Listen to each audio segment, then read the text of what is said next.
प्यारे विद्यार्थियों ਅਤੇ अध्यापक साथियों, गणित की इस क्लास में ਤੁਹਾਡਾ बहुत-बहुत स्वागत है। ਅੱਜ ਅਸੀਂ 10ਵੀਂ ਸਮਾਤ ਦੇ ਵਿਦਿਆਰਥੀਆਂ ਲਈ ਸਤ੍ਹਾ ਦਾ ਖੇਤਰਫਲ ਅਤੇ ਆਇਤਨ ਅਧਿਆਇ ਵਿੱਚੋਂ ਪੜਾਂਗੇ। ਤਾਂ ਆਓ ਬੱਚਿਓ ਆਪਾਂ ਅੱਜ ਦਾ ਲੈਸਨ ਸ਼ੁਰੂ ਕਰੀਏ।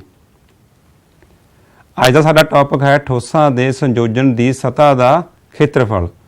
ਜੋ ਸਾਡੇ ਕੋਲ ਵੱਖ-ਵੱਖ ਪ੍ਰਕਾਰ ਦੇ ਠੋਸ ਹੁੰਦੇ ਹੈ, ਜਿਸ ਤਰ੍ਹਾਂ ਕੋਣ ਹੋਇਆ, ਗੋਲਾ ਹੋਇਆ ਜਾਂ ਸਿਲੰਡਰ ਹੋਇਆ, ਜਦੋਂ ਅਸੀਂ ਦੋਨਾਂ ਨੂੰ ਮਿਲਾ ਲੈਂਦੇ ਹਾਂ ਤਾਂ ਉਹ ਸਾਡੇ ਕੋਲੇ ਠੋਸਾਂ ਦੇ ਸੰਯੋਜਨ ਬਣ ਜਾਂਦੇ ਹਨ।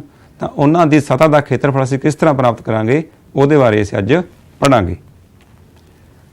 ਤਾਂ ਸਭ ਤੋਂ ਪਹਿਲਾਂ ਬੱਚੋ ਅਸੀਂ ਕੁਝ ਠੋਸਾਂ ਦੀਆਂ ਸੰਯੋਜਨ ਦੀਆਂ ਉਦਾਹਰਨਾਂ ਦੇਖਦੇ ਹਾਂ। ਤਾਂ ਜਿਸ ਤਰ੍ਹਾਂ ਸਾਨੂੰ ਸਾਹਮਣੇ ਉਦਾਹਰਨਾਂ ਦਿਖਾਈ ਦੇ ਰਹੀਆਂ ਨੇ ਵੱਖ-ਵੱਖ ਠੋਸਾਂ ਦੀਆਂ, ਉਹਨਾਂ ਦੇ ਸੰਯੋਜਨ ਦੇਖੋ। ਪਹਿਲੇ ਸਾਡੇ ਕੋਲ ਹੈ ਇੱਕ ਗੋਲਾ ਹੈ, ਤਾਂ ਗੋਲੇ ਦੇ ਨਾਲ ਅਸੀਂ ਇੱਕ ਸਿਲੰਡਰ ਨੂੰ ਜੋੜਿਆ ਗਿਆ ਹੈ। ਤਾਂ ਜਾਣੀ ਕਿ ਜਿਹੜਾ ਇਹ ਸੰਯੋਜਨ ਹੈ ਗੋਲੇ ਅਤੇ ਸਿਲੰਡਰ ਦਾ ਬਣਿਆ ਹੋਇਆ ਹੈ। ਆਓ ਆਪਾਂ ਇਸ ਚਿੱਤਰ ਨੂੰ ਦੇਖੀਏ। ਤਾਂ ਬੱਚਿਓ ਕਿਸ ਪ੍ਰਕਾਰ ਦਾ ਸੰਯੋਜਨ ਹੈ, ਇਹਦੇ ਵਿੱਚ ਕਿਹੜੀਆਂ-ਕਿਹੜੀਆਂ ਦੋ ਆਕ੍ਰਿਤੀਆਂ ਤੋਂ ਬਣਿਆ ਹੈ, ਜਾਣੀ ਕਿ ਕਿਹੜੇ-ਕਿਹੜੇ ਦੋ ਠੋਸਾਂ ਤੋਂ ਬਣਿਆ ਹੋਇਆ ਹੈ। ਤਾਂ ਸਾਡੇ ਕੋਲ ਜੋ ਪਹਿਲਾ ਠੋਸ ਹੈ ਇਹ ਸਿਲੰਡਰ ਹੈ, ਜਿਸ ਨੂੰ ਅਸੀਂ ਬੇਲਣ ਕਹਿੰਦੇ ਹਾਂ ਪੰਜਾਬੀ ਵਿੱਚ। ਤੇ ਉੱਪਰ ਇਹਦਾ ਸ਼ੰਕੂਕਾਰ ਭਾਗ ਹੈ, ਜਾਣੀ ਕਿ ਇਹਦੇ ਵਿੱਚ ਸ਼ੰਕੂ ਅਤੇ ਸਿਲੰਡਰ ਦਾ ਸੰਯੋਜਨ ਹੋਇਆ ਹੋਇਆ ਹੈ। ਤੀਸਰਾ ਆਪਾਂ ਚਿੱਤਰ ਦੇਖੀਏ, ਇਹ ਸਾਡੇ ਕੋਲ ਹੈ। ਤਾਂ ਇਸ ਵਿੱਚ ਕਿਹੜੇ-ਕਿਹੜੇ ਦੋ ਠੋਸ ਹਨ ਬੱਚਿਓ, ਤਾਂ ਧਿਆਨ ਨਾਲ ਦੇਖੋ। ਇਹ ਸਾਡੇ ਕੋਲ ਪਹਿਲਾ ਹੈ, ਇਹ ਵੀ ਸਿਲੰਡਰ ਹੈ। ਦੂਸਰਾ ਹੈ, ਇਹ ਵੀ ਸਿਲੰਡਰ ਹੈ।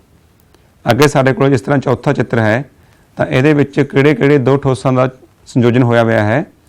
ਨੀਚੇ ਦੇਖਾਂਗੇ ਅਸੀਂ, ਇਹ ਅਰਧ ਗੋਲਾਕਾਰ ਹੈ, ਉੱਪਰ ਹੈ ਸ਼ੰਕੂ, ਜਾਣੀ ਕਿ ਸ਼ੰਕੂ ਅਤੇ ਅਰਧ ਗੋਲੇ ਦਾ ਸੰਯੋਜਨ ਹੈ। ਨੀਚੇ ਇਸ ਤਰ੍ਹਾਂ ਦੇਖਦੇ ਹਾਂ ਅਸੀਂ, ਇਹ ਚਿੱਤਰ ਸਾਡੇ ਕੋਲੇ, ਇਹਦੇ ਵਿੱਚ ਸਿਲੰਡਰ ਅਤੇ ਸ਼ੰਕੂ ਦਾ ਸੰਯੋਜਨ ਹੈ। ਇਹ ਚਿੱਤਰ ਦੇਖਿਆ ਸੀ ਬੱਚਿਓ।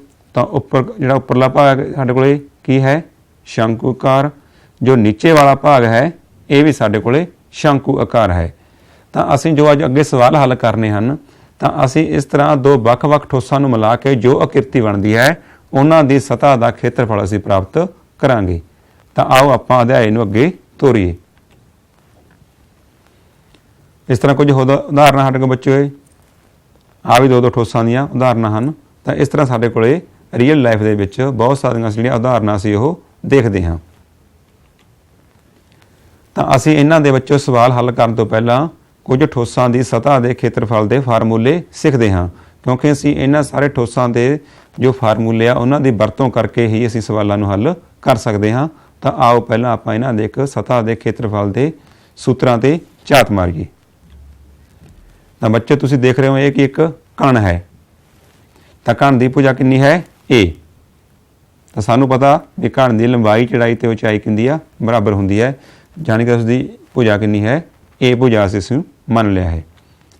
ਇਹ ਸਾਡੇ ਕੋਲ ਇੱਕ ਨਾਭ ਹੈ, ਜਿਸ ਦੀ ਲੰਬਾਈ ਕਿੰਨੀ ਹੈ ਬੱਚਿਓ, l, ਚੌੜਾਈ ਕਿੰਨੀ ਹੈ, b, ਤੇ ਉਚਾਈ ਅਸੀਂ ਇਸਦੀ h ਮੰਨੀ ਹੈ। ਇਹਨਾਂ ਦੀ ਸਭ ਤੋਂ ਪਹਿਲਾਂ ਪਾਸਵੀਂ ਸਤ੍ਹਾ ਦਾ ਖੇਤਰਫਲ। ਸਾਡੇ ਕੋਲ ਕਣ ਹੈ, ਤਾਂ ਕਣ ਦੇ ਅਸੀਂ ਪਾਸਵੀਂ ਸਤ੍ਹਾ ਦੇ ਖੇਤਰਫਲ ਨੂੰ ਕੀ ਕਹਿੰਦੇ ਹਾਂ, ਜਾਣ ਕੇ ਇਸਦੇ ਅਸੀਂ ਚਾਰ ਪਾਸੇ ਲੈਂਦੇ ਹਾਂ। ਤਾਂ ਸਾਨੂੰ ਪਤਾ ਵੀ ਕਣ ਦੇ ਕੁੱਲ 6 ਪਾਸੇ ਹੁੰਦੇ ਹਨ ਜਾਂ 6 ਫਲਕ ਹੁੰਦੇ ਹਨ, ਇਸ ਤਰ੍ਹਾਂ ਵੀ ਆਪਾਂ ਕਹਿ ਸਕਦੇ ਹਾਂ।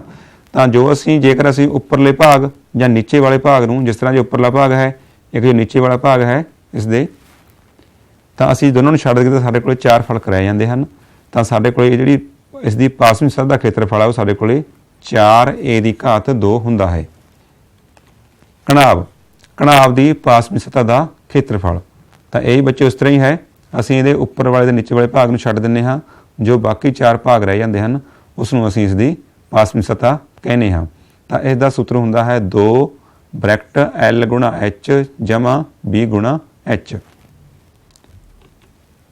ਇਹਨਾਂ ਦੀ ਕੁੱਲ ਸਤ੍ਹਾ ਦੇ ਖੇਤਰਫਲ।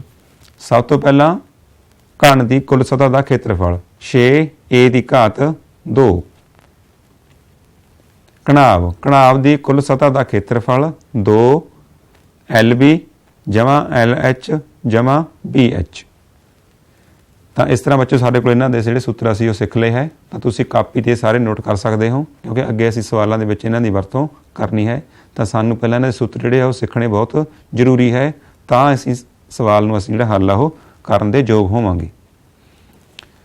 ਕੁਝ ਅਸੀਂ ਹੋਰ ਠੋਸ ਦੇਖਦੇ ਹਾਂ ਬੱਚੇ, ਜਿਸ ਤਰ੍ਹਾਂ ਅੱਗੇ ਸਾਡੇ ਕੋਲ ਜਿਵੇਂ ਸਿਲੰਡਰ ਹੈ, ਵੇਲਣ ਜਿਸ ਨੂੰ ਅਸੀਂ ਕਹਿੰਦੇ ਹਾਂ, ਸ਼ੰਕੂ ਹੈ, ਗੋਲਾ ਹੈ, ਅਰਧ ਗੋਲਾ ਹੈ। ਤਾਂ ਅਸੀਂ ਇਹਨਾਂ ਦੀ ਵੀ ਪਾਸਵੀਂ ਸਤ੍ਹਾ ਦੇ ਖੇਤਰਫਲ ਸਿੱਖਦੇ ਹਾਂ। ਪਹਿਲਾਂ ਸਭ ਤੋਂ ਪਹਿਲਾਂ ਸਿਲੰਡਰ, ਤਾਂ ਬੱਚੇ ਤੁਹਾਨੂੰ ਪਤਾ ਹੀ ਆਪਾਂ 9th ਕਲਾਸ ਵਿੱਚ ਵੀ ਇਹ ਸਾਰੇ ਫਾਰਮੂਲੇ ਸਿੱਖੇ ਹੋਏ ਹਨ। ਤਾਂ ਇਸ ਦੀ ਸਤ੍ਹਾ ਦਾ ਖੇਤਰਫਲ ਕੀ ਹੁੰਦਾ ਬੱਚਿਓ, 2 ਪਾਈ RH। ਤਾਂ ਬੱਚਿਓ ਆਰ ਦਾ ਮਤਲਬ ਕੀ ਹੈ ਇੱਥੇ, ਅਰਧ ਵਿਆਸ। ਜੋ ਸਾਡੇ ਕੋਲ ਬੇਲਣ ਹੁੰਦਾ ਹੈ, ਜੋ ਇਸਦਾ ਆਧਾਰ ਹੈ, ਜੋ ਇਸ ਨੂੰ ਅਸੀਂ ਅਰਧ ਵਿਆਸ ਆਰ ਦੇ ਨਾਲ ਦਰਸਾਉਂਦੇ ਹਾਂ। ਤਾਂ ਬੱਚਿਓ H ਕੀ ਹੈ, ਬੇਲਣ ਦੀ ਉਚਾਈ। ਤਾਂ H ਸਾਡੇ ਕੋਲ ਇਸ ਦੀ ਉਚਾਈ ਹੋ ਗਈ ਹੈ। ਤਾਂ ਫਿਰ ਇਸ ਦੀ ਪਾਸਵੀਂ ਸਤ੍ਹਾ ਦਾ ਖੇਤਰਫਲ ਹੋ ਗਿਆ 2 ਪਾਈ RH। ਸ਼ੰਕੂ, ਤਾਂ ਬੱਚਿਓ ਸ਼ੰਕੂ ਦੀ ਪਾਸਵੀਂ ਸਤ੍ਹਾ ਦਾ ਖੇਤਰਫਲ ਕੀ ਹੁੰਦਾ ਹੈ, ਪਾਈ RL। L ਕੀ ਹੈ ਬੱਚਿਓ, ਤਿਰਛੀ ਉਚਾਈ। ਤਾਂ ਅਸੀਂ ਇਸ ਨੂੰ L ਕਹਿੰਦੇ ਹਾਂ। R ਬੱਚਿਓ ਇਸ ਦਾ ਅਰਧ ਵਿਆਸ, ਆਪਾਂ ਸਭ ਨੂੰ ਪਤਾ ਹੀ ਹੈ ਕਿਉਂਕਿ ਅਸੀਂ ਪਹਿਲਾਂ ਜਿਹੜੇ ਇਹ ਸਾਰੇ ਫਾਰਮੂਲੇ ਕੀਤੇ ਹੋਏ ਹਨ। ਗੋਲਾ, ਗੋਲੇ ਦੀ ਪਾਸਵੀਂ ਸਤ੍ਹਾ ਦਾ ਖੇਤਰਫਲ 4 ਪਾਈ R ਦੀ ਘਾਤ 2। ਤਾਂ ਬੱਚਿਓ R ਸਾਨੂੰ ਪਤਾ ਹੀ ਹੈ ਗੋਲੇ ਦਾ ਅਰਧ ਵਿਆਸ। ਅੱਗੇ ਬੱਚਿਓ ਅਰਧ ਗੋਲਾ, ਅਰਧ ਗੋਲੇ ਦੀ ਪਾਸਵੀਂ ਸਤ੍ਹਾ ਦਾ ਖੇਤਰਫਲ 2 ਪਾਈ R ਦੀ ਘਾਤ 2। ਤਾਂ ਬੱਚੇ ਥੋੜ੍ਹਾ ਧਿਆਨ ਰੱਖਣਾ ਪੈਂਦਾ, ਅਸੀਂ ਜੋ ਅਰਧ ਗੋਲੇ ਦੀ ਗੱਲ ਕਰਦੇ ਹਾਂ, ਇੱਕ ਇਸ ਦੀ ਕੁੱਲ ਸਤ੍ਹਾ ਦਾ ਖੇਤਰਫਲ ਹੁੰਦਾ ਹੈ, ਇੱਕ ਪਾਸਵੀਂ ਸਤ੍ਹਾ ਦਾ। ਤਾਂ ਬੱਚੇ ਪਾਸਵੀਂ ਸਤ੍ਹਾ ਕਿਹੜੀ ਆ ਜਾਂਦੀ ਹੈ, ਇਹ ਜਿਸ ਤਰ੍ਹਾਂ ਸਾਨੂੰ ਆਪਾਂ ਇਸ ਨੂੰ ਮਾਰਕ ਕਰ ਰਹੇ ਹਾਂਗੇ, ਇਹ ਪਾਸੇ ਵਾਲੀ ਸਤ੍ਹਾ, ਇਸ ਨੂੰ ਅਸੀਂ ਪਾਸਵੀਂ ਸਤ੍ਹਾ ਕਹਿੰਦੇ ਹਾਂ। ਤਾਂ ਇਸ ਦਾ ਸੂਤਰ ਹੁੰਦਾ ਹੈ 2 ਪਾਈ R ਦੀ ਘਾਤ 2, ਜਾਣੀ ਗੋਲੇ ਨਾਲੋਂ ਅੱਧਾ ਹੁੰਦਾ ਹੈ। ਹੁਣ ਬੱਚਿਓ ਆਪਾਂ ਇਹਨਾਂ ਦੀ ਕੁੱਲ ਸਤ੍ਹਾ ਦੇ ਖੇਤਰਫਲ ਦੇ ਸੂਤਰ ਲਿਖਦੇ ਹਾਂ। ਤਾਂ ਬੱਚੇ ਤੁਸੀਂ ਇਹ ਆਪਣੀ ਕਾਪੀ 'ਤੇ ਨਾਲ ਦੀ ਨਾਲ ਨੋਟ ਵੀ ਕਰਦੇ ਰਹਿਣਾ ਗਾ ਸਾਰੇ ਸੂਤਰ, ਕਿਉਂਕਿ ਅਸੀਂ ਅੱਗੇ ਸਵਾਲਾਂ ਵਿੱਚ ਇਹਨਾਂ ਦੀ ਵਰਤੋਂ ਕਰਨੀ ਹੈ। ਕੁੱਲ ਸਤ੍ਹਾ ਦਾ ਖੇਤਰਫਲ, ਤਾਂ ਸਭ ਤੋਂ ਪਹਿਲਾਂ ਬੱਚਿਓ ਸਿਲੰਡਰ ਦੀ ਕੁੱਲ ਸਤ੍ਹਾ ਦਾ ਖੇਤਰਫਲ 2 ਪਾਈ RH ਜਮਾ R। ਸ਼ੰਕੂ ਦੀ ਕੁੱਲ ਸਤ੍ਹਾ ਦਾ ਸੂਤਰ ਪਾਈ R ਬ੍ਰੈਕਟ L ਜਮਾ R। ਗੋਲੇ ਦੀ ਕੁੱਲ ਸਤ੍ਹਾ, ਤਾਂ ਬੱਚੇ ਕਿਉਂਕਿ ਸਾਡੇ ਕੋਲ ਗੋਲੇ ਦੀ ਸਤ੍ਹਾ ਇੱਕੋ ਹੀ ਆ, ਤਾਂ ਉਹਦੀ ਕੁੱਲ ਸਤ੍ਹਾ ਜਾਂ ਪਾਸਵੀਂ ਸਤ੍ਹਾ ਦਾ ਸੂਤਰ ਇੱਕੋ ਹੀ ਹੁੰਦਾ ਹੈ, ਯਾਨੀ ਕਿ ਇਸ ਦੀ ਕੁੱਲ ਸਤ੍ਹਾ ਦਾ ਖੇਤਰਫਲ ਵੀ ਫਿਰ ਕੀ ਹੋਇਆ, 4 ਪਾਈ R ਦੀ ਘਾਤ 2। ਅਰਧ ਗੋਲੇ ਦੀ ਕੁੱਲ ਸਤ੍ਹਾ 3 ਪਾਈ R ਦੀ ਘਾਤ 2। ਤਾਂ ਬੱਚੇ ਜਿਸ ਤਰ੍ਹਾਂ ਪਹਿਲਾਂ ਦੇਖਿਆ, ਜਦੋਂ ਅਸੀਂ ਇਸ ਦੀ ਕੁੱਲ ਸਤ੍ਹਾ ਦੀ ਗੱਲ ਕਰਾਂਗੇ ਤਾਂ ਸਾਡੇ ਕੋਲ ਜਿਹੜਾ ਜੋ ਆਸੇ-ਪਾਸੇ ਵਾਲਾ ਭਾਗ ਇਹ ਆ ਗਿਆ ਹੈ, ਤੇ ਇੱਕ ਇਸ ਦਾ ਉੱਪਰ ਵਾਲਾ ਭਾਗ। ਤਾਂ ਬੱਚੇ ਉੱਪਰੀ ਭਾਗ ਕੀ ਹੈ, ਚੱਕਰਕਾਰ ਹੈ, ਜਾਣੀ ਕਿ ਅਸੀਂ 2 ਪਾਈ R ਦੀ 2 ਦੇ ਵਿੱਚ 1 ਪਾਈ R ਹੋਰ ਐਡ ਕਰ ਦਿੰਦੇ ਹਾਂ, ਤਾਂ 3 ਪਾਈ R ਦੀ 2 ਹੋ ਜਾਂਦਾ ਹੈ। ਤਾਂ ਬੱਚਿਓ ਤੁਸੀਂ ਸਾਰਿਆਂ ਦੇ ਸੂਤਰ ਅਸੀਂ ਨੋਟ ਕਰ ਲਏ ਠੋਸਾਂ ਦੇ। ਤਾਂ ਹੁਣ ਅਸੀਂ ਜੋ ਦੋ ਵੱਖ-ਵੱਖ ਠੋਸਾਂ ਨੂੰ ਮਿਲਾ ਕੇ ਜਾਣੀ ਕਿ ਠੋਸਾਂ ਦਾ ਸੰਯੋਜਨ ਕਰਾਂਗੇ, ਉਹਨਾਂ ਨਾਲ ਜਿਹੜੇ ਸੰਬੰਧਿਤ ਸਵਾਲ ਅਸੀਂ ਉਹ ਹੱਲ ਕਰਦੇ ਹਾਂ। ਤਾਂ ਆਓ ਸਭ ਤੋਂ ਪਹਿਲਾਂ ਅਸੀਂ ਇਸ ਸਵਾਲ ਨੂੰ ਹੱਲ ਕਰੀਏ। ਤਾਂ ਬੱਚੋ ਸਵਾਲ ਕੀ ਹੈ, 2 ਘਣ ਜਿਨ੍ਹਾਂ ਵਿੱਚੋਂ ਹਰੇਕ ਦਾ ਆਇਤਨ 64 ਸੈਂਟੀਮੀਟਰ ਘਣ ਹੈ ਦੇ ਸਮਾਨ ਫਲਕਾਂ ਨੂੰ ਮਿਲਾ ਕੇ ਇੱਕ ਠੋਸ ਬਣਾਇਆ ਜਾਂਦਾ ਹੈ। ਪ੍ਰਾਪਤ ਘਣਾਵ ਦੀ ਸਤ੍ਹਾ ਦਾ ਖੇਤਰਫਲ ਪਤਾ ਕਰੋ। ਤਾਂ ਬੱਚੋ ਸਵਾਲ ਨੂੰ ਆਪਾਂ ਸਾਨੂੰ ਸਮਝ ਆ ਗਿਆ ਵੀ 2 ਘਣਾਂ ਨੂੰ ਮਿਲਾ ਕੇ ਅਸੀਂ ਇੱਕ ਨਵਾਂ ਠੋਸ ਬਣਾਉਂਦੇ ਹਾਂ। ਤਾਂ ਬੱਚੋ ਦੇਖੋ, ਤੁਸੀਂ ਸੋਚੋ ਇਸ ਨੂੰ, ਜੇ 2 ਘਣਾਂ ਨੂੰ ਅਸੀਂ ਮਿਲਾਵਾਂਗੇ ਤਾਂ ਨਵਾਂ ਠੋਸ ਕੀ ਬਣੇਗਾ, ਘਣਾਵ। ਸ਼ਾਬਾਸ਼। ਤਾਂ ਇਹ ਘਣਾਵ ਬਣੇਗਾ। ਤਾਂ ਜੋ ਘਣਾਵ ਬਣੇਗਾ ਉਹਦੀ ਸਤ੍ਹਾ ਦਾ ਖੇਤਰਫਲ ਅਸੀਂ ਪਤਾ ਕਰਨਾ ਹੈ। ਤੇ ਆਓ ਆਪਾਂ ਇਹਨਾਂ ਨੂੰ ਸਵਾਲ ਨੂੰ ਆਪਾਂ ਅੱਗੇ ਹੱਲ ਕਰੀਏ। ਤਾਂ ਬੱਚੋ ਸਕਰੀਨ ਤੇ ਆਪਾਂ ਦੇਖਿਆ ਸਾਡੇ ਕੋਲ 2 ਘਣ ਹਨ। ਦੇਖੋ 2 ਘਣ ਹਨ, ਹਰੇਕ ਦਾ ਬੱਚੋ ਆਇਤਨ ਕਿੰਨਾ ਸਾਡੇ ਕੋਲੇ 64 ਸੈਂਟੀਮੀਟਰ ਘਣ। ਹਰੇਕ ਘਣ ਦਾ ਆਇਤਨ ਹੈ 64 ਸੈਂਟੀਮੀਟਰ ਘਣ। ਤਾਂ ਬੱਚੋ ਅਸੀਂ ਹੁਣ ਹੀ ਘਣ ਦਾ ਆਇਤਨ ਕੀਤਾਗਾ ਕੀ ਹੁੰਦਾਗਾ, ਤਾਂ ਘਣ ਦਾ ਸੂਤਰ ਵਿੱਚ ਨਹੀਂ ਕੀਤਾ, ਸਾਡੇ ਕੋਲ ਘਣ ਦਾ ਆਇਤਨ ਹੁੰਦਾਗਾ ਉਹ 6 A ਦੀ ਘਾਤ 3 ਹੁੰਦਾ ਹੈ। ਤਾਂ ਜਿਹੜਾ ਘਣ ਦਾ ਆਇਤਨ ਹੈ ਬੱਚਿਓ ਉਹ ਕਿੰਨਾ ਹੋ ਗਿਆ, ਭੁਜਾ ਦੀ ਘਾਤ 3। ਜੋ ਅਸੀਂ ਪਹਿਲਾਂ ਸੂਤਰ ਲਿਖੇ ਉਹ ਸਾਰੀ ਸਤ੍ਹਾ ਦੇ ਲਿਖੇ ਹਨ, ਉਸ ਵਿੱਚ ਘਣ ਦਾ ਸੂਤਰ ਨਹੀਂ ਲਿਖਿਆ। ਤਾਂ ਸਾਡੇ ਕੋਲ ਜੋ ਘਣ ਦਾ ਆਇਤਨ ਹੁੰਦਾ ਹੈ ਉਹ ਭੁਜਾ ਦੀ ਘਾਤ 3 ਹੁੰਦਾ ਹੈ, ਯਾਨੀ ਕਿ ਭੁਜਾ ਦਾ ਘਣ। ਤਾਂ ਭੁਜਾ ਦੀ ਘਾਤ 3 ਬਰਾਬਰ ਬੱਚੋ ਕਿੰਨਾ ਹੋ ਗਿਆ, 64। ਤਾਂ ਇਸ ਤਰ੍ਹਾਂ ਸਾਡੇ ਕੋਲ ਜੋ ਭੁਜਾ ਆ ਜਾਵੇਗੀ ਉਹ ਕੀ ਆ ਜਾਵੇਗਾ, 64 ਦਾ ਘਣ ਮੂਲ। ਤਾਂ ਬੱਚਿਓ ਅਸੀਂ 64 ਦੇ ਗੁਣਨਖੰਡ ਬਣਾਏ, 4 × 4 गुणा 4, क्योंकि बच्चों आप इसका घनमूल प्राप्त कर रहे हैं तो साढ़े को 3 का एक त्रिगुट बन गया। जो बच्चों 3 का त्रिगुट बन गया तो फिर साढ़े को आंसर कितना आया 4, जान के साढ़े को जो घन की भुजा गई वो 4 सेंटीमीटर है, क्योंकि दोनों घन का आयतन की बराबर है तो फिर दोनों की भुजा भी वो बराबर होगी। तो इस तरह बच्चों साढ़े को जो भुजा घन की भुजा गई वो कितनी है 4 सेंटीमीटर। इस तरह से इसनों दोनों घन की जी भुजा वो लिखी है। हुण बच्चों साडे की सी असीं की कीता गा भी दो घणां नूं मिला के एक नवां घणा बनाया है। देखो साडे कोल दो घण हन तो आपां इन्हां नूं मिला के एक नवां घण प्राप्त करते हैं। तो देखो दो घणां नूं बना लिया तो नवां घण नहीं साडे कोल प्राप्त है बच्चों, तो की प्राप्त होया साडे कोले घणाव। ये साडे कोल घणाव हो गया। देखो जो घणाव दी साडे कोले उचाई हो गई है, देखो इस तरह ये उचाई कितनी हो गई है 4 जमा 4 8। जो इसकी चौड़ाई है वो 4 रही है, जो इसकी लंबाई है वो भी कितनी है 4 है। जानी कि घणाव के पसार बन चुके हो 4 4 8, जानी कि लंबाई 4 चौड़ाई 4 लेकिन उचाई कितनी हो गई 8। तो आप इसमें होर तरीके बना सकते हैं, जे असीं पासे जोड़ गए तो इसकी लंबाई बढ़ जानी है। तो असीं किस तरह भी इसनूं लिख सकते हैं।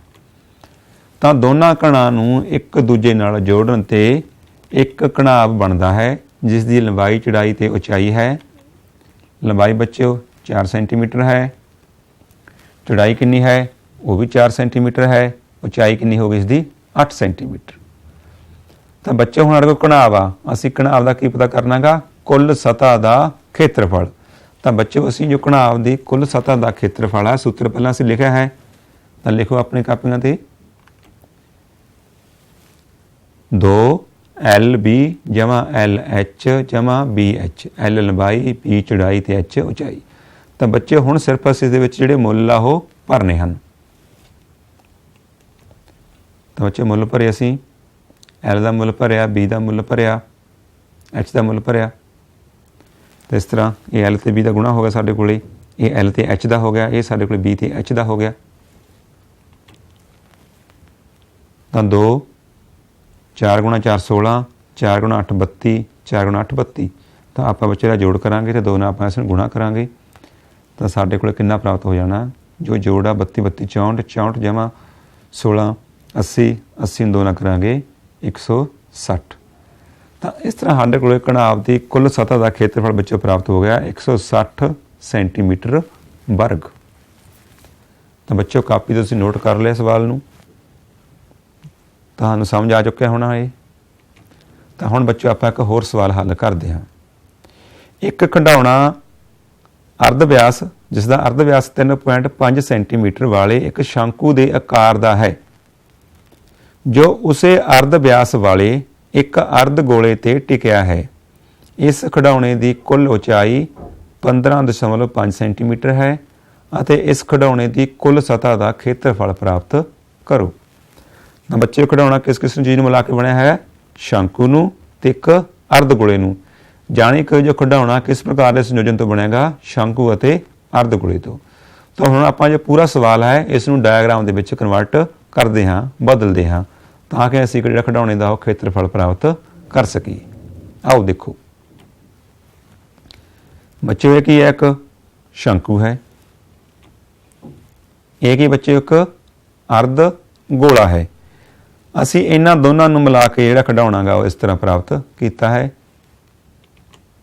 ये देखो तां असी अर्ध गोले अते शंकु नूं मिला के खिडौना जो सानूं सवाल दे विच खिडौना दिता हो इस प्रकार का है, यानी कि इस प्रकार शक्ल का है।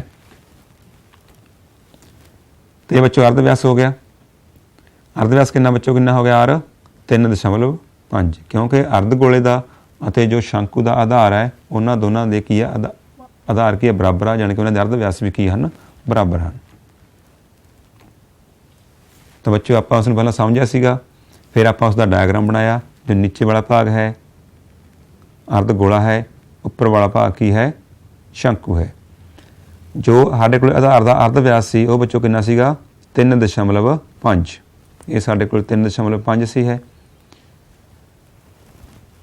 हुण देखो जी बच्चों ਸਾਡੇ ਕੋਲ ਅਰਧ ਗੋਲਾ ਹੈ, ਇਹ ਵੀ ਅਰਧ ਗੋਲੇ ਦਾ ਅਰਧ ਵਿਆਸ ਹੈ, ਇਹ ਵੀ ਅਰਧ ਗੋਲੇ ਦਾ ਅਰਧ ਵਿਆਸ ਹੈ, ਦੋਨੇ ਬਰਾਬਰ ਹੋਣਗੇ। ਜਾਣੀ ਕਿ ਫਿਰ ਇਹ ਭਾਗ ਕਿੰਨਾ ਹੋ ਗਿਆ 3.5। ਤੇ ਜੋ ਸ਼ੰਕੂ ਹੈ ਉਸ ਦੀ ਉਚਾਈ ਕਿੰਨੀ ਹੈ 12। ਜਾਣੀ ਕਿ ਜਦੋਂ ਅਸੀਂ 12 ਸੈਂਟੀਮੀਟਰ ਦੇ ਵਿੱਚ 3.5 ਸੈਂਟੀਮੀਟਰ ਜੋੜਾਂਗੇ ਤਾਂ ਸਾਡੇ ਕੋਲ ਕਿੰਨਾ ਆਂਸਰ ਆਵੇਗਾ 15.5 ਸੈਂਟੀਮੀਟਰ। ਜਾਣੀ ਕਿ ਖਿਡੌਣੇ ਦੀ ਜਿਹੜੀ ਜੋ ਕੁੱਲ ਉਚਾਈ ਹੈ ਉਹ ਸਾਡੇ ਕੋਲੇ 15.5 ਸੈਂਟੀਮੀਟਰ ਇਸ ਤਰ੍ਹਾਂ ਸਾਡੇ ਕੋਲ, ਕਿਉਂਕਿ ਸਾਨੂੰ ਖਿਡੌਣੇ ਦੀ ਕੁੱਲ ਉਚਾਈ ਦਿੱਤੀ ਵੀ ਸੀ ਬੱਚਿਓ 15.5, ਇਹ 3.5 ਸੀ, ਉਹਦੇ ਵਿੱਚੋਂ ਅਸੀਂ ਮਾਈਨਸ ਕੀਤਾ ਤਾਂ 12 ਸੈਂਟੀਮੀਟਰ ਸਾਡੇ ਕੋਲ ਜੀ ਸ਼ੰਕੂ ਦੀ ਉਚਾਈ ਆ ਉਹ ਪ੍ਰਾਪਤ ਹੋ ਗਈ ਹੈ। ਤਾਂ ਆਪਾਂ ਇਸ ਨੂੰ ਲਿਖਦੇ ਹਾਂ ਹੁਣ ਸ਼ੰਕੂ ਆਕਾਰ ਭਾਗ ਦਾ ਅਰਧ ਵਿਆਸ 3 ਕਿਹਦੇ ਬਰਾਬਰ ਹੈ ਅਰਧ ਗੋਲਾਕਾਰ ਭਾਗ ਦੇ ਅਰਧ ਵਿਆਸ ਦੇ, ਦੋਨੇ ਕਿੰਨੇ ਆ 3.5 ਸੈਂਟੀਮੀਟਰ। ਤਾਂ ਇਸ ਨੂੰ ਅਸੀਂ ਬੱਚਿਓ 7/2 ਵੀ ਲਿਖ ਸਕਦੇ ਹਾਂ। ਤਾਂ ਅਸੀਂ 7/2 ਕਿਉਂ ਲਿਖਿਆ ਹੈ ਕਿਉਂਕਿ ਅੱਗੇ ਸਾਨੂੰ ਸਵਾਲ ਦੇ ਵਿੱਚ ਜਾ ਕੇ ਜਿਹੜੀ ਇਸ ਤਰ੍ਹਾਂ ਬਟੇ ਵਾਲੀ ਕੈਲਕੂਲੇਸ਼ਨ ਆ ਉਹ ਥੋੜ੍ਹੀ ਜਿਹੀ ਹੱਲ ਕਰਨੀ ਸੌਖੀ ਹੋ ਜਾਵੇਗੀ। ਤੁਸੀਂ ਇਸ ਨੂੰ 3.5 ਰੱਖ ਕੇ ਵੀ ਹੱਲ ਕਰ ਸਕਦੇ ਹੋ। ਅਰਧ ਗੋਲਾਕਾਰ ਭਾਗ ਦੀ ਉਚਾਈ ਆਪਾਂ ਬੱਚੋ ਪਹਿਲਾਂ ਹੀ ਕੀਤਾ ਗਾ ਵੀ ਜੋ ਅਰਧ ਗੋਲਾਕਾਰ ਭਾਗ ਦੀ ਉਚਾਈ ਕਿੰਨੀ ਹੋਊਗੀ 3.5। ਸ਼ੰਕੂਕਾਰ ਭਾਗ ਦੀ ਉਚਾਈ ਬੱਚੋ ਕਿੰਨੀ ਹੋਵੇਗੀ ਕੁੱਲ ਸਾਡੇ ਕੋਲ ਜੋ ਖਿਡੌਣੇ ਦੀ ਕੁੱਲ ਉਚਾਈ ਹੈ ਜਿਸ ਤਰ੍ਹਾਂ ਪਹਿਲਾਂ ਕੀਤਾ ਗਾ ਵੀ ਉਹ 15.5 ਸੈਂਟੀਮੀਟਰ ਸਾਡੇ ਕੋਲ ਸੀ। ਤਾਂ ਅਸੀਂ ਉਸ ਦੇ ਵਿੱਚੋਂ ਜੋ ਅਰਧ ਗੋਲਾਕਾਰ ਭਾਗ ਆ ਉਹਦੀ ਉਚਾਈ ਨੂੰ ਮਾਈਨਸ ਕਰ ਦਿੱਤਾ, ਜਾਣੀ ਕਿ ਇਸ ਨੂੰ 3.5 ਨੂੰ, ਤਾਂ ਸਾਡੇ ਕੋਲ ਫਿਰ ਕਿੰਨਾ ਬਚ ਗਿਆ ਉਹ 12 ਸੈਂਟੀਮੀਟਰ। ਤਾਂ ਸ਼ੰਕੂਕਾਰ ਜਿਹੜੀ ਭਾਗ ਦੀ ਉਚਾਈ ਆ ਉਹ ਸਾਡੇ ਕੋਲ 12 ਸੈਂਟੀਮੀਟਰ ਹੈ।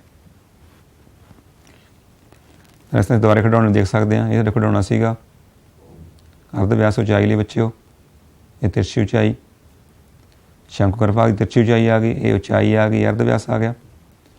ਤਾਂ ਸ਼ੰਕੂਕਾਰ ਭਾਗ ਦੀ ਤਿਰਛੀ ਉਚਾਈ, ਕਿਉਂਕਿ ਬੱਚਿਓ ਅਸੀਂ ਜੋ ਕੁੱਲ ਸਤਹ ਦਾ ਖਿਡੌਣੇ ਦੀ ਕੁੱਲ ਸਤਹ ਦਾ ਖੇਤਰਫਲ ਪਤਾ ਕਰਨਾ ਹੈ ਤਾਂ ਉਹਦੇ ਵਾਸਤੇ ਸਾਨੂੰ ਸ਼ੰਕੂ ਦੀ ਤਿਰਛੀ ਉਚਾਈ ਪਤਾ ਕਰਨੀ ਪੈਣੀ ਹੈ। ਤਾਂ ਬੱਚਿਓ ਜਿਸ ਤਰ੍ਹਾਂ ਸਕਰੀਨ 'ਤੇ ਦਿਖਾਈ ਦੇਖ ਰਿਹਾ ਹੈ ਇਹ ਸਾਡੇ ਕੋਲ ਇੱਕ ਸਮਕੋਣ ਤ੍ਰਿਭੁਜ ਹੈ, ਦੇਖ ਰਹੇ ਹੋ ਨਾ ਬੱਚੇ।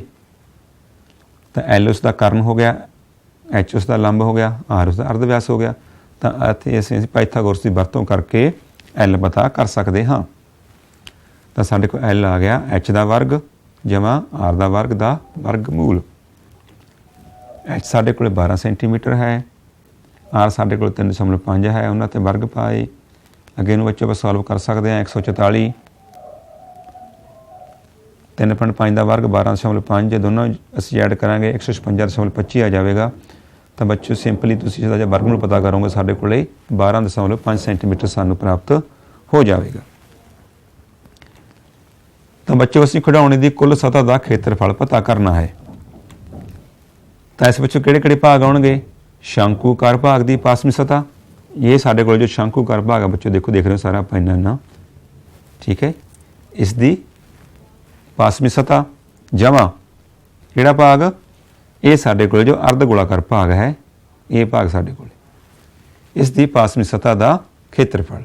ਤਾਂ ਦੋਨੋਂ ਨੂੰ ਅਸੀਂ ਜੋੜ ਦਿਆਂਗੇ ਤਾਂ ਖਿਡੌਣੇ ਦੀ ਸਾਡੇ ਕੋਲ ਕੁੱਲ ਸਤਹ ਦਾ ਖੇਤਰਫਲ ਸਾਨੂੰ ਪ੍ਰਾਪਤ ਹੋ ਜਾਵੇਗਾ। ਤਾਂ ਖਿਡੌਣੇ ਦੀ ਕੁੱਲ ਸਤਹ ਦਾ ਖੇਤਰਫਲ ਬੱਚੋ ਇਹ ਕਿਹਦੀ ਸਤਹ ਦਾ ਖੇਤਰਫਲ ਹੈ ਸ਼ੰਕੂ ਦੀ, ਇਹ ਕਿਹਦੀ ਸਤਹ ਦਾ ਖੇਤਰਫਲ ਹੈ ਅਰਧ ਗੋਲੇ ਦੀ। ਤਾਂ ਦੋਨਾਂ ਨੂੰ ਐਡ ਕੀਤਾ ਬੱਚੇ ਅਸੀਂ ਕੀਮਤਾਂ ਸਿੱਧਾ ਹੀ ਪਹਿਲਾਂ ਭਰ ਸਕਦੇ ਹਾਂ, ਲੇਕਿਨ ਅਸੀਂ ਸਵਾਲ ਨੂੰ ਸੌਖਾ ਹੱਲ ਕਰ ਸਕਦੇ ਹਾਂ ਵੀ ਜੋ ਇਸ ਵਿੱਚ ਜੋ ਸਾਂਝਾ ਹੈ ਜਿਵੇਂ ਪਾਈ ਆਰ ਦੇਖੋ ਬੱਚੋ ਇਸ ਦੇ ਵਿੱਚ ਵੀ ਭਾਗ ਹੈ, ਪਾਈ ਤੇ ਆਰ ਇਹਦੇ ਵਿੱਚ ਵੀ ਭਾਗ ਹੈ, ਇਹਨੂੰ ਪਹਿਲਾਂ ਆਪਾਂ ਸਾਂਝਾ ਲੈ ਲਵਾਂਗੇ ਤਾਂ ਕਿ ਜਿਹੜਾ ਸਵਾਲ ਆ ਸਾਡੇ ਉਸ ਨੂੰ ਸੌਖੇ ਤਰੀਕੇ ਨਾਲ ਹੱਲ ਕਰ ਸਕੀਏ। ਜੇ ਸਿੱਧੀ ਅਸੀਂ ਕੀਮਤ ਭਰਾਂਗੇ ਸਵਾਲ ਉਹ ਵੀ ਹੱਲ ਹੋ ਜਾਣਾ ਹੈ, ਲੇਕਿਨ ਸਾਨੂੰ ਜਿਹੜੀ ਕੈਲਕੂਲੇਸ਼ਨ ਹੈ ਗਣਨਾ ਕਰਨੀ ਥੋੜ੍ਹੀ ਜਿਹੀ ਮੁਸ਼ਕਿਲ ਹੋ ਜਾਵੇਗੀ। ਤਾਂ ਪਾਈ ਆਰ ਬੱਚੋ ਅਸੀਂ ਸਾਂਝਾ ਲਿਆ, ਬਰੈਕਟ ਵਿੱਚ ਰਹਿ ਗਿਆ ਐਲ ਜਮਾ 2R। ਹੁਣ ਅਸੀਂ ਇਹਦੇ ਵਿੱਚ ਮੁੱਲ ਭਰ ਦਿੱਤੇ, ਪਾਈ ਦਾ ਮੁੱਲ ਬੱਚੋ 22/7, ਆਰ ਦਾ ਮੁੱਲ 7/2, ਐਲ ਦਾ ਮੁੱਲ 12.5, 2 ਆਰ ਦਾ ਮੁੱਲ 7/2। ਤਾਂ ਬੱਚੋ ਦੇਖੋ ਇਹ ਜਿਹੜੇ 2 ਆ ਸਾਡੇ ਕੋਲ ਹਰ ਦੇ ਵਿੱਚ ਹਨ, ਇਹ 2 ਅੰਸ਼ ਵਿੱਚ ਹਨ, ਕੈਂਸਲ ਹੋ ਗਏ। ਇਸ ਤਰ੍ਹਾਂ ਇੱਧਰ ਸਾਡੇ ਕੋਲ 7 ਹਰ ਵਿੱਚ ਹਨ, ਇਹ 7 ਅੰਸ਼ ਵਿੱਚ ਹਨ, ਇਹ ਕੈਂਸਲ ਹੋ ਗਏ। ਤਾਂ ਅੱਗੇ ਅਸੀਂ ਸਾਡੇ ਕੋਲ ਇਸ ਤਰ੍ਹਾਂ 22 ਨੂੰ 2 ਨੂੰ ਵੀ 22 ਨਾਲ ਅਸੀਂ ਕੱਟ ਸਕਦੇ ਹਾਂ। ਤਾਂ ਕਿੰਨੇ ਦੇ ਬੱਚੇ ਪਹਾੜੇ ਤੇ ਜਾਵੇਗਾ? 11 ਦੇ ਪਹਾੜੇ ਤੇ। 11 ਦੂਣਾ 22। ਤਾਂ ਇਸ ਤਰ੍ਹਾਂ ਬੱਚੋ ਸਾਡੇ ਕੋਲ ਬ੍ਰੈਕਟ ਤੋਂ ਬਾਹਰ 11 ਰਹਿ ਗਿਆ, ਅੰਦਰ 12.5 ਜਮਾ 7 19.5 ਹੋ ਜਾਵੇਗਾ। ਜਦੋਂ ਅਸੀਂ ਦੋਨਾਂ ਨੂੰ ਗੁਣਾ ਕਰਾਂਗੇ ਸਾਡੇ ਕੋਲ 14.5 ਸੈਂਟੀਮੀਟਰ ਵਰਗ। ਤਾਂ ਇਸ ਤਰ੍ਹਾਂ ਬੱਚੋ ਸਾਡੇ ਕੋਲ ਖਿਡੌਣੇ ਦੀ ਕੁੱਲ ਸਤ੍ਹਾ ਦਾ ਖੇਤਰਫਲ 214.5 ਸੈਂਟੀਮੀਟਰ ਵਰਗ ਸਾਨੂੰ ਪ੍ਰਾਪਤ ਹੋ ਜਾਵੇਗਾ। ਤਾਂ ਬੱਚੋ ਅਸੀਂ ਕਈ ਵਾਰ ਸਵਾਲ ਦੇ ਵਿੱਚ ਬਹੁਤ ਵੱਡੀ ਗਲਤੀ ਕਰਦੇ ਹਾਂ, ਅਸੀਂ ਆਂਸਰ ਦਾ ਪਤਾ ਕਰ ਲੈਂਦੇ ਹਾਂ ਲੇਕਿਨ ਜਿਹੜੀ ਜੋ ਆਹ ਚੀਜ਼ ਹੈ ਉਸ ਦੀ ਇਕਾਈ ਨਹੀਂ ਲਿਖਦੇ। ਬਹੁਤ ਵਾਰ ਦੇਖਿਆ ਬੱਚੇ ਇਕਾਈ ਨਹੀਂ ਲਿਖਦੇ। ਤਾਂ ਦੇਖੋ ਸੈਂਟੀਮੀਟਰ ਵਰਗ ਤਾਂ ਆਪਾਂ ਨੂੰ ਪਤਾ ਹੀ ਹੈ, ਜੋ ਖੇਤਰਫਲ ਪਤਾ ਕਰਦੇ ਹਾਂ ਵਰਗਾਂ 'ਚ ਹੁੰਦਾ ਹੈ ਜਾਂ ਐਤਨ ਕੱਢਦੇ ਹਾਂ ਘਣਾਂ 'ਚ ਹੁੰਦਾ ਗਾ। ਤਾਂ ਇਸ ਗੱਲ ਦਾ ਪੂਰਾ ਧਿਆਨ ਰੱਖਿਆ ਕਰੋ ਕਿਉਂਕਿ ਸਾਡੀ 10ਵੀਂ ਕਲਾਸ ਹੈ, ਸਾਡਾ ਬੋਰਡ ਦਾ ਪੇਪਰ ਹੁੰਦਾ ਹੈ। ਕਈ ਵਾਰੀ ਸਾਡਾ ਕੋਲ ਜਿਵੇਂ 6 ਨੰਬਰ ਦਾ ਸਵਾਲ ਸਾਨੂੰ ਪਤਾ ਬੱਚੋ ਪੇਪਰ ਦੇ ਵਿੱਚ ਆਉਣਾ ਹੈ, ਤਾਂ ਅਸੀਂ ਜੋ ਇਸ ਤਰ੍ਹਾਂ ਇਕਾਈ ਵਗੈਰਾ ਨਹੀਂ ਲਿਖਦੇ ਤਾਂ ਸਾਡੇ ਨਾਲ ਅੱਧਾ ਨੰਬਰ ਜਾਂ 1 ਨੰਬਰ ਕਈ ਵਾਰੀ ਪੇਪਰ ਵਿੱਚੋਂ ਕੱਟਿਆ ਜਾਂਦਾ ਹੈ। ਤਾਂ ਇਸ ਗੱਲ ਦਾ ਪੂਰਾ ਧਿਆਨ ਰੱਖਣਾ ਹੈਗਾ ਵੀ ਇਕਾਈ ਜ਼ਰੂਰ ਲਿਖਣੀ ਹੈ ਕਿਉਂਕਿ ਸਵਾਲ ਸਾਡੇ ਕੋਲ ਸੈਂਟੀਮੀਟਰ 'ਚ ਹੈ ਤਾਂ ਇਹ ਸੈਂਟੀਮੀਟਰ 'ਚ ਲਿਖਿਆ ਸੀ, ਜੇ ਮੀਟਰਾਂ 'ਚ ਹੈ ਤਾਂ ਮੀਟਰ ਵਰਗ 'ਚ ਲਿਖਣਾ ਗਾ। ਤਾਂ ਬੱਚੋ ਇਸ ਗੱਲ ਦਾ ਪੂਰਾ ਧਿਆਨ ਤੁਸੀਂ ਅੱਗੇ ਤੋਂ ਰੱਖਣਾ ਹੈ। ਤਾਂ ਆਓ ਆਪਾਂ ਬੱਚੋ ਇੱਕ ਹੋਰ ਸਵਾਲ ਹੱਲ ਕਰਦੇ ਹਾਂ।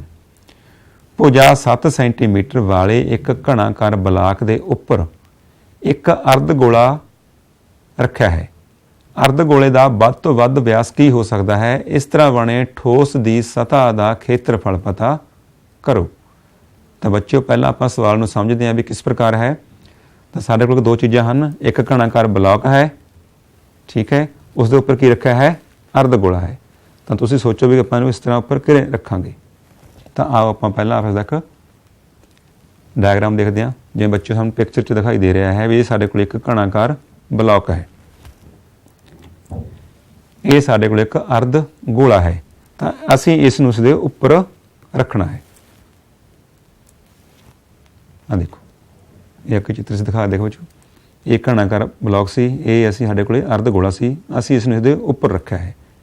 ਜੋ ਸਵਾਲ ਦੀ ਸ਼ਰਤ ਹੈ, ਕੰਡੀਸ਼ਨ ਹੈ, ਉਹ ਬਿਲਕੁਲ ਉੱਪਰਲੇ ਭਾਗ ਦੇ ਵਿੱਚ ਇਸ ਦੇ ਫਿੱਟ ਹੋ ਚੁੱਕਿਆ। ਦੇਖੋ ਵੀ ਜਿਹੜੀ ਆਹ ਸਾਈਡ ਆ ਅਤੇ ਆਹ ਸਾਈਡ ਆ, ਜਾਂ ਆਪਾਂ ਇਸ ਤੋਂ ਇੱਧਰ ਦੇਖੀਏ ਬਿਲਕੁਲ ਪੂਰਾ ਹੈ, ਯਾਨੀ ਕਿ ਜਿੰਨਾ ਅਰਧ ਗੋਲੇ ਦਾ ਵਿਆਸ ਹੈ ਉਨ ਹੀ ਘਣਾਕਾਰ ਬਲਾਕ ਦੀ ਭੁਜਾ ਹੈ।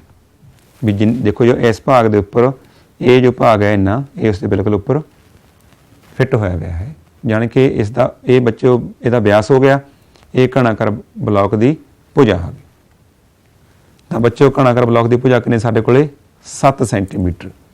ਤਾਂ ਅਸੀਂ ਇਸ ਤੋਂ ਕੀ ਸਿੱਖਿਆ ਵੀ ਜੋ ਅਰਧ ਗੋਲਾ ਗਾ ਉਸ ਦਾ ਜੋ ਵਿਆਸ ਆ ਉਹ ਵੀ ਸਾਡੇ ਕੋਲੇ 7 ਸੈਂਟੀਮੀਟਰ ਹੋਵੇਗਾ।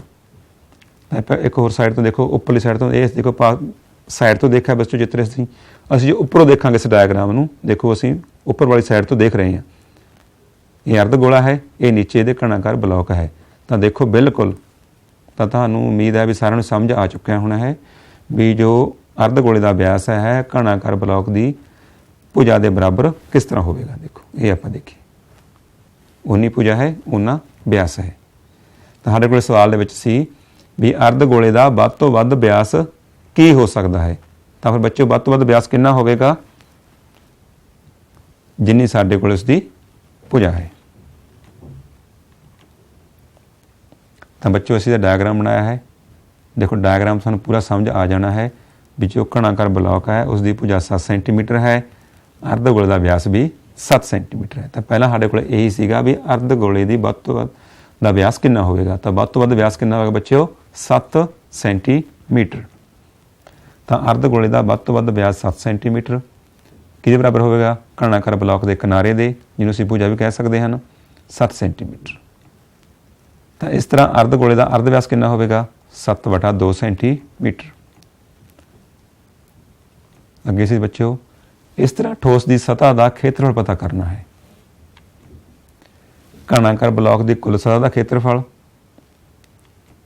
ਜਮਾ ਅਰਧ ਗੋਲੇ ਦੀ ਪਾਸਵੀਂ ਸਤ੍ਹਾ ਦਾ ਖੇਤਰਫਲ ਮਾਈਨਸ ਅਰਧ ਗੋਲੇ ਦੇ ਆਧਾਰ ਦਾ ਖੇਤਰਫਲ। ਦੇਖੋ ਕਿਸ ਤਰ੍ਹਾਂ ਬੱਚੇ ਸਵਾਲ ਹੈ, ਅਸੀਂ ਕੀ ਕੀਤਾ ਵੀ ਜਿੰਨਾ ਘਣਾਕਾਰ ਬਲਾਕ ਆ ਉਹਦੀ ਅਸੀਂ 6 ਦੇ 6 ਪਾਸੇ ਲੈ ਲਈ, ਫਰਕ ਲੈ ਲਈ, ਜਾਣੀ ਕਿ ਉਹਦੀ ਸਾਰੀ ਸਤ੍ਹਾ ਦਾ ਖੇਤਰਫਲ ਉੱਪਰ ਜਮਾ ਕੀ ਕਰਤਾ ਸੀ, ਇਹ ਸਾਡੇ ਕੋਲ ਜੋ ਅਰਧ ਗੋਲਾ ਹੈ ਉਸ ਦੀ ਪਾਸਵੀਂ ਸਤ੍ਹਾ ਦਾ ਖੇਤਰਫਲ।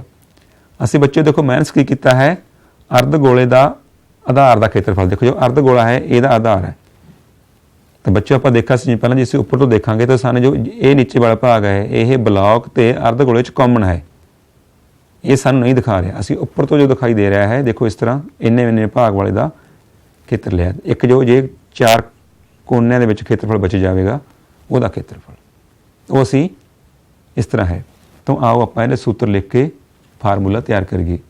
ਤਾਂ ਘਣਾਕਾਰ ਬਲੌਕ ਦੀ ਕੁੱਲ ਸਤ੍ਹਾ ਦਾ ਖੇਤਰਫਲ ਬੱਚੋ ਕੀ ਹੁੰਦਾ ਹੈ 6 ਕਿਨਾਰੇ ਦਾ ਵਰਗ, ਅਰਧ ਗੋਲੇ ਦੀ ਪਾਸਵੀਂ ਸਤ੍ਹਾ ਦਾ ਖੇਤਰਫਲ 2πr/2 ਮਾਈਨਸ ਜੋ ਨੀਚੇ ਵਾਲਾ ਭਾਗ ਹੈ ਅਰਧ ਗੋਲੇ ਦੇ ਆਧਾਰ ਦਾ ਖੇਤਰਫਲ ਉਹ ਚੱਕਰਕਾਰ ਹੈ, ਉਹ ਅਸੀਂ ਮਾਈਨਸ ਕਰ ਦਿੱਤਾ ਹੈ, ਇਹਦੇ ਵਿੱਚੋਂ ਮਾਈਨਸ ਹੋ ਜਾਵੇਗਾ। ਤਾਂ ਆਪਾਂ ਅੱਗੇ ਲਿਖੀਏ ਇਸ ਨੂੰ 6 ਕਿਨਾਰੇ ਦਾ ਵਰਗ ਜਮਾ πr/2। ਤਾਂ ਬੱਚੋ ਕਿਨਾਰਾ ਵੀ 7 ਹੈ, ਅਰਧ ਵਿਆਸ ਵੀ 7 ਹੈ, ਤਾਂ ਆਪਾਂ ਇਹ 'ਚ ਮੁੱਲ ਭਰ ਦਿੱਤੇ ਆ। ਇਸ 7 ਨੂੰ 7 ਨਾਲ ਕੈਂਸਲ ਕੀਤਾ, ਇੱਧਰ ਆਪਾਂ 11 ਨਾਲ ਕੈਂਸਲ ਕੀਤਾ, ਤਾਂ ਸਿੰਪਲੀ ਗਣਨਾ ਅਸੀਂ ਕਰਕੇ ਜਿਹੜਾ ਉੱਤਰ ਉਹ ਪ੍ਰਾਪਤ ਕਰ ਸਕਦੇ ਹਾਂਗੇ, ਉਹ ਵੀ ਸਾਡੇ ਕੋਲ ਬਹੁਤ ਖਾਸ ਔਖਾ ਨਹੀਂ ਹੈ। ਤਾਂ ਇਸ ਤਰ੍ਹਾਂ ਸਾਡੇ ਕੋਲੇ ਠੋਸ ਦੀ ਜਿਹੜੀ ਸਤ੍ਹਾ ਦਾ ਖੇਤਰਫਲ ਹੈ 332.5 ਸੈਂਟੀਮੀਟਰ ਵਰਗ ਉਹ ਪ੍ਰਾਪਤ ਸਾਡੇ ਕੋਲੇ ਹੋ ਜਾਵੇਗਾ। ਤਾਂ ਆਪਾਂ ਬੱਚੇ ਇੱਕ ਹੋਰ ਸਵਾਲ ਹੱਲ ਕਰਦੇ ਹਾਂ, ਕੁਝ ਸਮਾਂ ਬਚਿਆ ਹੈ ਸਾਡੇ ਕੋਲ। ਲੱਕੜੀ ਦੇ ਇੱਕ ਠੋਸ ਬੇਲਣ ਦੇ ਹਰੇਕ ਸਿਰੇ ਦੇ ਇੱਕ ਅਰਧ ਗੋਲਾ ਖੋਲ ਕੇ ਕੱਢਦੇ ਹੋਏ ਇੱਕ ਵਸਤੂ ਬਣਾਈ ਗਈ ਹੈ। ਜੇਕਰ ਬੇਲਣ ਦੀ ਉਚਾਈ 10 ਸੈਂਟੀਮੀਟਰ ਹੈ ਅਤੇ ਆਧਾਰ ਦਾ ਅਰਧ ਵਿਆਸ 3.5 ਸੈਂਟੀਮੀਟਰ ਹੈ ਤਾਂ ਇਸ ਵਸਤੂ ਦੀ ਕੁੱਲ ਸਤ੍ਹਾ ਦਾ ਖੇਤਰਫਲ ਪ੍ਰਾਪਤ ਕਰੋ। ਆਓ ਆਪਾਂ ਡਾਇਗਰਾਮ ਨਾਲ ਸਵਾਲ ਨੂੰ ਸਮਝਣ ਦੀ ਕੋਸ਼ਿਸ਼ ਕਰੀਏ। ਤਾਂ ਬੱਚੋ ਸਾਡੇ ਕੋਲ ਇਹ ਇੱਕ ਠੋਸ ਬੇਲਣ ਹੈ, ਅਸੀਂ ਇਸ ਦੇ ਹਰੇਕ ਸਿਰੇ ਤੋਂ ਅਰਧ ਗੋਲਾ ਖੋਲ ਕੇ, ਕਿਸ ਤਰ੍ਹਾਂ ਖੋਲ ਕੇ ਆਪਾਂ ਨਵੇਂ ਡਾਇਗਰਾਮ ਦੇਖਦੇ ਹਾਂ। ਦੇਖੋ ਇਸ ਸਾਡੇ ਕੋਲ ਬੇਲਣ ਹੈ, ਇਸ ਤਰ੍ਹਾਂ ਅਸੀਂ ਉਹਦੇ ਵਿੱਚ ਇੱਕ ਅਰਧ ਗੋਲਾ ਖੋਦ ਦਿੱਤਾ ਹੈ। ਦੇਖੋ ਸਾਨੂੰ ਦੇਖਣਾ, ਦੇਖੋ ਵੀ ਇਹ ਸਾਡੇ ਕੋਲ ਇਹ ਅਸੀਂ ਉਹਦੇ ਚੋਂ ਅਰਧ ਗੋਲਾ ਖੋਦ ਦਿੱਤਾ ਹੈ। ਇਹ ਖੋਦ ਕੇ ਅਸੀਂ ਮਤਲਬ ਬਾਹਰ ਕੱਢ ਦਿੱਤਾ ਹੈ ਜੋ ਵੀ ਮਤਲਬ ਲੱਕੜ ਦਾ ਮਟੀਰੀਅਲ ਹੈ ਜੋ ਵੀ ਸਾਡੇ ਕੋਲ, ਇਸ ਤਰ੍ਹਾਂ ਨੀਚੇ ਵਾਲੇ ਭਾਗ ਚੋਂ ਕੀਤਾ ਹੈ। ਤਾਂ ਸਾਡੇ ਕੋਲ ਸਵਾਲ ਇਹ ਹੈ ਵੀ ਅਸੀਂ ਦੋਨਾਂ ਸਿਰਿਆਂ ਤੋਂ ਉਹਦੇ ਵਿੱਚੋਂ ਇੱਕ ਅਰਧ ਗੋਲਾਕਾਰ ਖੋਦ ਕੇ ਜਿਹੜੀ ਵਸਤੂ ਬਣਾਈ ਹੈ ਉਹਦੀ ਅਸੀਂ ਕੁੱਲ ਸਤ੍ਹਾ ਦਾ ਖੇਤਰਫਲ ਪ੍ਰਾਪਤ ਕਰਨਾ ਹੈ। ਆਓ ਆਪਾਂ ਦੇਖੀਏ ਸਵਾਲ ਨੂੰ। ਤਾਂ ਬੇਲਣਾਕਾਰ ਭਾਗ ਦਾ ਅਰਧ ਵਿਆਸ, ਅਰਧ ਗੋਲਾਕਾਰ ਭਾਗ ਦਾ ਅਰਧ ਵਿਆਸ ਬਰਾਬਰ ਹੋ ਗਏ ਬੱਚਿਓ 3.5 ਸੈਂਟੀਮੀਟਰ 7/2। ਇਹ ਸਾਡੇ ਕੋਲ ਬੇਲਣ ਦੀ ਉਚਾਈ ਆ ਗਈ h 10 ਸੈਂਟੀਮੀਟਰ। ਵਸਤੂ ਦੀ ਕੁੱਲ ਸਤ੍ਹਾ ਦਾ ਖੇਤਰਫਲ, ਹੁਣ ਦੇਖੋ ਵਸਤੂ ਦੀ ਕੁੱਲ ਸਤ੍ਹਾ ਦਾ ਖੇਤਰਫਲ, ਜੇ ਸਾਡੇ ਜੋ ਰੰਗਦਾਰ ਭਾਗ ਹੈ ਖੋਦੇ ਹੋਏ ਹਨ, ਇਹ ਜਾਣੀ ਕਿ ਖੋਖਲੇ ਹਨ ਉੱਪਰਲੇ ਭਾਗ ਤੋਂ, ਤਾਂ ਕਿਹੜੇ ਕਿਹੜੇ ਭਾਗ ਆਉਣਗੇ ਸਾਡੇ ਕੋਲ ਬੇਲਣਕਾਰ ਭਾਗ ਦੀ ਪਾਸਵੀਂ ਸਤ੍ਹਾ ਦਾ ਖੇਤਰਫਲ ਜੋ ਆਸ ਪਾਸੇ ਰਹਿ ਗਿਆ ਇਹ ਸਾਰਾ ਜਮਾ 2 ਗੁਣਾ ਅਰਧ ਗੋਲਾਕਾਰ ਭਾਗ ਦੀ ਪਾਸਵੀਂ ਸਤ੍ਹਾ ਦਾ ਖੇਤਰਫਲ। ਦੇਖੋ ਇਹ ਤਾਂ ਬੱਚੇ ਸਾਡੇ ਪਾਸੇ ਵਾਲੇ ਬੇਲਣ ਦੀ ਸਤ੍ਹਾ ਦਾ ਖੇਤਰਫਲ ਆ ਗਿਆ ਸਾਡੇ ਕੋਲ। ਇਹ ਜੋ ਵਿਚਲਾ ਭਾਗ ਰਹਿ ਗਿਆ ਇਹ ਅਰਧ ਗੋਲਾਕਾਰ, ਦੇਖੋਗੇ ਅਸੀਂ ਪਾਸੇ ਸਾਡੇ ਕੋਲ ਇੰਨੀ ਵੀ ਆਉਣੀ ਹੈ ਸਾਡੇ ਕੋਲ, ਇਸ ਤਰ੍ਹਾਂ ਇੱਧਰ ਵੀ ਆਉਣੀ ਹੈ, ਦੋਨਾਂ ਅਰਧ ਗੋਲਾਂ ਦੀ। ਤਾਂ ਇਸ ਤਰ੍ਹਾਂ ਸਾਡੇ ਕੋਲ ਸੂਤਰ ਪ੍ਰਾਪਤ ਹੋਇਆ ਵਸਤੂ ਦੀ ਕੁੱਲ ਸਤ੍ਹਾ ਦਾ ਖੇਤਰਫਲ ਬੇਲਣਕਾਰ ਭਾਗ ਦੀ ਪਾਸਵੀਂ ਸਤ੍ਹਾ ਜਮਾ 2 ਗੁਣਾ 2πr/2 2πr/h ਜਮਾ 2r। ਬੱਚੋ ਅਸੀਂ ਇਸ ਨੂੰ 2π ਜਿਹੜਾ r ਆ ਉਹ ਸਾਂਝਾ ਲੈ ਲਿਆ ਹੈ। ਇਹ 'ਚ ਮੁੱਲ ਭਰਦੇ ਹਾਂ ਬੱਚੋ, ਆਪ ਦੇਖਿਓ ਆਪਾਂ 2π ਦਾ ਮੁੱਲ 22/7, r ਦਾ ਮੁੱਲ 7/2, h ਦਾ ਮੁੱਲ 10 ਹੈ, ਅੱਗੇ r ਦਾ ਮੁੱਲ 7/2 ਹੈ। ਇਸ ਤਰ੍ਹਾਂ ਆਪਾਂ ਇਹਨੂੰ ਸਿੰਪਲੀ 2 ਨੂੰ 2 ਨਾਲ ਕੈਂਸਲ ਕੀਤਾ, 7 ਨੂੰ 7 ਨਾਲ ਕੈਂਸਲ ਕੀਤਾ, ਇਹ 2 ਨਾਲ 2 ਸਾਡੇ ਕੋਲੇ ਕੈਂਸਲ ਹੋ ਗਿਆ। ਤਾਂ ਜੋ ਬਾਕੀ ਬਚ ਗਿਆ ਸਾਡੇ ਕੋਲੇ ਸਿੰਪਲ ਬਚਿਆ ਹੈ, ਪਹਿਲੇ ਭਾਗ 'ਚ 22 ਹੈ, ਦੂਸਰੇ ਭਾਗ 'ਚ 10 ਤੇ ਜਮਾ 7 17। ਜਦੋਂ ਦੋਨੋਂ ਨੂੰ ਆਪਾਂ ਗੁਣਾ ਕਰਾਂਗੇ ਬੱਚਿਓ ਤਾਂ 374 ਸੈਂਟੀਮੀਟਰ ਵਰਗ। ਦੇਖੋ ਫਿਰ ਇਹ ਅਗਰ ਬੱਚਿਓ ਦਾ ਖੇਤਰਫਲ ਹੈ ਫਿਰ ਸੈਂਟੀਮੀਟਰ ਵਰਗ। ਤਾਂ ਇਸ ਤਰ੍ਹਾਂ ਵਸਤੂ ਦੀ ਕੁੱਲ ਸਤ੍ਹਾ ਦਾ ਖੇਤਰਫਲ ਸਾਡੇ ਕੋਲੇ 374 ਸੈਂਟੀਮੀਟਰ ਵਰਗ ਸਾਨੂੰ ਪ੍ਰਾਪਤ ਹੋ ਚੁੱਕਿਆ ਹੈ। ਤਾਂ ਬੱਚਿਓ ਸਮਾਂ ਆਪਣੇ ਕੋਲ ਕੰਮ ਹੈ ਤਾਂ ਇੱਕ ਸਵਾਲ ਆਪਾਂ ਸਮਝਦੇ ਹਾਂ, ਤੁਸੀਂ ਸਵਾਲ ਇਸ ਨੂੰ ਆਪਣੇ ਆਪ ਹੱਲ ਕਰਨਾ ਹੈ। ਦਵਾਈ ਦਾ ਇੱਕ ਕੈਪਸੂਲ ਇੱਕ ਬੇਲਣ ਆਕਾਰ ਦਾ ਹੈ ਜਿਸ ਦੇ ਦੋਨਾਂ ਸਿਰਿਆਂ ਤੇ ਇੱਕ ਅਰਧ ਗੋਲਾ ਲੱਗਿਆ ਹੋਇਆ ਹੈ। ਜੇਕਰ ਪੂਰੇ ਕੈਪਸੂਲ ਦੀ ਲੰਬਾਈ 14 mm ਹੈ ਤਾਂ ਬੱਚੇ ਤੁਸੀਂ ਆਪਾਂ ਕਈ ਵਾਰੀ ਦਵਾਈ ਸਾਨੂੰ ਡਾਕਟਰ ਦਵਾਈ ਵਗੈਰਾ ਦਿੰਦਾ ਹੈ ਤਾਂ ਕੈਪਸੂਲ ਦੇਖਿਆ ਹੋਣਾ ਵੀ ਕਿਸ ਪ੍ਰਕਾਰ ਦਾ ਹੁੰਦਾ ਹੈ, ਤਾਂ ਤੁਸੀਂ ਉਸ ਨੂੰ ਆਪਣੇ ਮਾਈਂਡ 'ਚ ਲੈ ਕੇ ਆਓ, ਸੋਚੋ। ਤਾਂ ਉਸ ਪ੍ਰਕਾਰ ਦੇ ਜਿਹੜੇ ਸਵਾਲ ਦੀ ਅਸੀਂ ਉਹ ਹੱਲ मतलब सवाल साढ़े को इस प्रकार का है कैप्सूल वाला, क्योंकि MM च आ, क्योंकि जो कैप्सूल बहुत छोटा होंदा है MM मिलीमीटर ਅਤੇ व्यास उसका 5 mm है। इस तरह इसकी सतह का खेत्रफल पता करो। देखिए थोड़ा आप जूम करके दिखाया बच्चों, ये साढ़े को एक भाग है जो बेलनकार है, इसके दोनों सिरों से साढ़े को एक अर्ध गोला लगे गए हैं, ये है। तो इस तरह साढ़े को एक सानू कैप्सूल दिखाई दे रहा है, ये सिरे जो अर्ध गोलाकार हैं, जो विचकार वाला भाग है वह बेलनकार है। तो इस तरह आप देखिए इसनूं, असीं इसनूं डायग्राम बना लिया है। जे आप ड्रा करांगे बच्चों तो एक वो असीं पिक्चर दिखाई है सानूं कैप्सूल की, ये साढ़े को डायग्राम है। तो कैप्सूल की जो कुल लंबाई है साढ़े को 14 mm है, जो उसकी साढ़े को उचाई है आप चौड़ाई कह किस तरह वो 5 mm है। इस प्रकार तो बच्चों ये साढ़े को देखो अर्ध गोलाकार साढ़े को इस तरह, इसका जो व्यास हो गया 5 mm हो गया, ये साढ़े को अर्ध व्यास रह गया 5/2, क्योंकि जी साढ़े को बच्चों आ भाग है ये भी साढ़े को किन्ना साढ़े को 5/2, तो इधर वाला भाग भी 5/2 5/2 बच्चों कितना हो गया 5 आ हो गया 5 साढ़े को बच्चों ये हो गया, कुल कितना 14, तो साढ़े को जो बिचला भाग कितना रह गया वो 9 रह गया। इस तरह बच्चों बेलनकार भाग का अर्ध व्यास, अर्ध गोलाकार भाग का अर्ध व्यास 5/2 mm, बेलनकार भाग की लंबाई, सारे कैप्सूल की लंबाई -2 गुणा अर्ध गोलाकार भाग का अर्ध व्यास। तो बच्चों आप कीमत भरियाँ 14 - 2 गुणा 5, 2 ਨਾਲ 2 कैंसल किया आप 14 - 5 9 mm। तो इस तरह कैप्सूल की सतह का खेत्रफल बच्चों साढ़े कोल रह गया बच्चों। तो इस तरह बच्चे तुसीं अपना समा जो हो चुका है, सवाल तुसीं कीमतां भर के इसनूं हल कर लेना है। तो इस तरह सिंपली तुसीं इसनूं हल कर सकते हो, हल करके साढ़े को जो आंसर आ जाएगा वो 220 mm वर्ग आ जाएगा। तो बच्चों उम्मीद है भी तुहानूं जो अज दे सवाल आ समझ आ चुके हैं, जो बाकी सवाल बुक ते हैं वो तुसीं घरे हल करके देखने हैं, तो अपने टीचर नूं जरूर चैक कराने हैं। तो अगले हफ्ते असीं इस चैप्टर नूं अगे तोरांगे। तुहाडा सब दा बहुत बहुत धन्नवाद।